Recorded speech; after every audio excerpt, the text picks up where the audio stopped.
ગેંડા સર્કલથી Inorbit mall તરફ જવાના રસ્તા પર પેચવર્ક કર્યા બાદ ભૂવો નિર્માણ પામતા તંત્રની પોલ ઉઘાડી પડી હતી। વડોદરા શહેરમાં થોડા વરસાદમાં રોડ ઉપર વચ્ચે ભૂવો પડ્યો છે।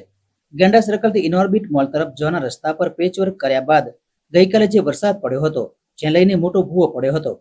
જ્યારે પૂર્વ મેયર અને હાલના ધારાસભ્ય વારંવાર રસ્તા પરથી પસાર થાય છે, પરંતુ કેવું તંત્ર છે કે રોડ વચ્ચે ભૂવો પડ્યો છે?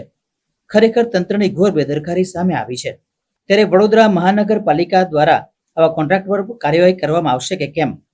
તો વડોદરા શહેર સંસ્કારી નગરી ભુવા નગરી તરીકે ઓળખાય છે। આ રોડ મુખ્ય માર્ગ છે। ગેંડા સર્કલથી જુઓ કે અવર જવર લોકો કરે છે। જ્યારે આજે રવિવાર છે ત્યારે ઇન ઓર્બિટમાં ઘણા લોકો શોપિંગ કરવા આવે છે, ત્યારે આ પહેલે એક નાનો ભૂવો હતો, પણ અધિકારીઓની નિષ્કાળજીના લીધે ખાલી પેચવર્ક કરીને આજે મોટો ભૂવો થયો છે।